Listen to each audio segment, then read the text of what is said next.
Hi ನಮಸ್ತೆ, welcome back to the Lakshmi Raghavendra channel. ನವರಾತ್ರಿಯ 3ನೇ ದಿನ ಚಂದ್ರಘಂಟ ತಾಯಿಯ ಆರಾಧನೆ ಹೇಗೆ ಮಾಡಬೇಕು, ಮನಸ್ಸಿಗೆ ಶಾಂತಿಗಾಗಿ ಚಂದ್ರಘಂಟ ಆರಾಧನೆ ಮಾಡಬೇಕು. ತೃತೀಯ ತಿಥಿ ವಿಶಾಖ ನಕ್ಷತ್ರ, ಶ್ರೀ ಪಾವನಾಮ ಸಂವತ್ಸರ, ದಕ್ಷಿಣಾಯನ ಶರದೃತು, ಆಶ್ವಯುಜ ಶುಕ್ಲ ಪಕ್ಷ. ಚಂದ್ರಘಂಟ ಧರಿಸಿರುವ ಪಾರ್ವತಿ ಚಂದ್ರನನ್ನು ತಾಯಿಯ ಆರಾಧನೆಯಿಂದ ಖಿನ್ನತೆ ದೂರವಾಗುತ್ತದೆ. ಅಷ್ಟೋತ್ತರ ಶತನಾಮಗಳನ್ನು ಮಾಡಿಕೊಳ್ಬೇಕು. ಓಂ ದೇವಿ ಚಂದ್ರಘಂಟಾಯ ನಮಃ. ಅಮ್ಮನವ್ರಿಗೆ ನೈವೇದ್ಯ ಒಂದು ಸಬ್ಬಕ್ಕಿ ಪಾಯಸ ಇಲ್ಲ ಬೆಲ್ಲದ ಅನ್ನು ನೈವೇದ್ಯಕ್ಕೆ ಇಡಬೇಕು. ಚೆಂಡು ಹೂವು, ಕೆಂಪು ಯಾವುದಾದ್ರೂ ಹೂವು, ನಾಳೆಯ ಬಣ್ಣ ರಾಯಲ್ ಬ್ಲೂ ನೈವೇದ್ಯಕ್ಕೆ ಸಬ್ಬಕ್ಕಿ ಪಾಯಸ ಇಲ್ಲಾಂದರೆ ಬೆಲ್ಲದ ಅನ್ನವನ್ನು ನೀಡಿ ತುಂಬ ಒಳ್ಳೆಯದಾಗುತ್ತೆ. ಇನ್ನೊಂದು ಮಂತ್ರ, ಓಂ ದೇವಿ ಚಂದ್ರಘಂಟೆಕಿ ನಮಃ ಅಂತ ಈ ಮಂತ್ರವನ್ನಾದರೂ ಹೇಳ್ಬೋದು. ದಾನ ಅಂದರೆ 9 ವರ್ಷದ ಮಕ್ಕಳಿಗೆ ಬಳೆ, ಸ್ಟಿಕ್ಕರ್, ಲಿಪ್ಸ್ಟಿಕ್ಸ್, ಹಸಿರು ವಸ್ತ್ರದ ಏನಾದರೂ ಬಟ್ಟೆ ಆಗಲಿ ಮಕ್ಕಳಿಗೆ ಕೊಟ್ಟರೆ ಹಣಕಾಸು ತೊಂದರೆ ದೂರವಾಗುತ್ತದೆ, ತುಂಬಾ ಒಳ್ಳೆಯದಾಗುತ್ತೆ. ಸಪ್ತಮಾತೆಯ ನವರಾತ್ರಿ ಅಮ್ಮನವ್ರಿಗೆ ಸಂಪತ್ತಿನ ಒಡೆಯೋಳು ಅಮ್ಮ.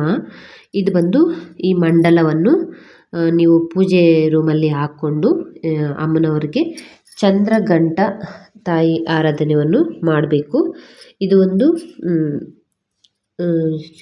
ಶಂಕುಭುಜ ಆಕಾರವಾಗಿ ಚೌಕಾಕಾರವಾಗಿ ಹಾಕಿ ತ್ರಿಶೂಲಗಳನ್ನು ಹಾಕಿ ಶ್ರೀಕಾರಗಳನ್ನು 4 ದಿಕ್ಕಿಗೂ ಶ್ರೀಕಾರ ಹಾಕಿ ಮಧ್ಯದಲ್ಲಿ ಶ್ರೀಕಾರ ಹಾಕಬೇಕು. ಅಮ್ಮನವರ ಸೂತ್ರ ಹೀಗಿದೆ: ಅಪದ್ಧುರಿಣಿ ತ್ವಂ ಹಿ ಆದ್ಯ ಶಕ್ತಿ ಶುಭಪರಂ ಅಣಿಮಾದಿ ಸಿದ್ಧಿದಾತ್ರಿ ಚಂದ್ರಘಂಟೆ ಪ್ರಣಮ್ಯಂ ಚಂದ್ರಮುಖಿ ಇಷ್ಟದರ್ಥಿಷ್ಟಂ ಮಂತ್ರಸ್ವರೂಪಿಣಿಯಂ ಅಂತ ಈ ಮಂತ್ರ ಶ್ಲೋಕಗಳನ್ನು ಹೇಳ್ಕೊಂಡು ಪೂಜೆ ಮಾಡಬೇಕು. ತುಂಬಾ ಒಳ್ಳೆಯದಾಗುತ್ತೆ. ಶ್ಲೋಕಗಳನ್ನು ಸ್ಪಷ್ಟವಾಗಿ ಉಚ್ಚಾರಣೆ ಮಾಡಿ ಹೇಳ್ಕೋಬೇಕು. ಧನದಾತ್ರಿ ಆನಂದದಾತ್ರಿ ಚಂದ್ರಘಂಟೆ ಪ್ರಣಂ ನಾನರೂಪಧಾರಿಣಿ ಇಚ್ಛಮಯೀ ಐಶ್ವರ್ಯದಾಯಿನಿಂ ಸೌಭಾಗ್ಯಾರೋಗ್ಯದಾಯಿನಿ ಚಂದ್ರಘಂಟೆ ಪ್ರಣಮ್ಯಂ ಅಂತ ಈ ಮಂತ್ರವನ್ನು ಹೇಳ್ಕೊಂಡು ನೀವು ಪೂಜೆಯನ್ನು ಮಾಡಬೇಕಾಗ್ತದೆ. ಮತ್ತು ಪಿಂಡಜ ಪವರೂಢ ಚಂದ್ರಕೋಪುಷ್ಯತ ಪ್ರಸಾದಂ ತನುವೆ ಮಂ ಚಂದ್ರಘಂಟಿತಿ ವಿಶ್ರುತ.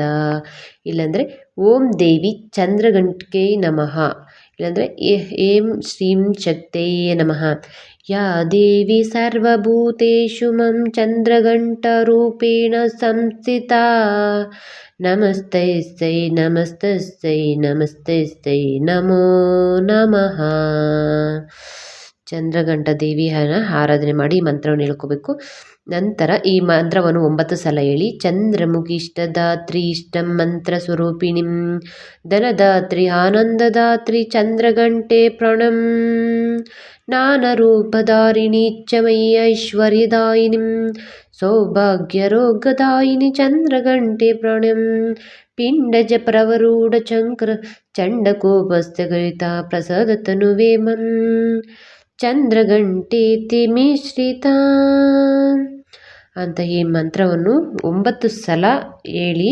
9 ಸಲ ಹೇಳ್ಕೊಂಡು ತುಂಬಾ ಒಳ್ಳೆಯದಾಗುತ್ತೆ. ಈ ಮಂತ್ರವನ್ನು ಹೇಳಿದ್ರೆ ಅಮ್ಮನವರಿಗೆ 9 ಸಲ ಈ ಮಂತ್ರವನ್ನು ಶ್ಲೋಕವನ್ನು ಹೇಳ್ಕೊಂಡು ನೀವು ಪೂಜೆಯನ್ನು ಮಾಡಬೇಕು. ಸಪ್ತಮಾತೆ ನವರಾತ್ರಿ ಇನ್ನು ಈ 3 ದಿವಸ ಮುಗಿದ್ಮೇಲೆ, ಈ 3 ದಿವಸ ಮುಗಿದು ನಾಳೆಗೆ 3 ದಿವಸ ಮುಗಿದೆ. ಆಮೇಲೆ ನಂತರ ಬರುವುದು ಸಪ್ತಮಾತೆ ನವರಾತ್ರಿ ಅಂತ. ದುರ್ಗಾದೇವಿಯ ಆಶೀರ್ವಾದ ಸದಾ ನಮ್ಮ ಮೇಲೆ ಇರುತ್ತೆ ಈ ಅಮ್ಮನವರ ಪೂಜೆಗಳನ್ನು ಮಾಡಿದ್ರೆ. ಯಾ ದೇವಿ ಸರ್ವಭೂತೇಷು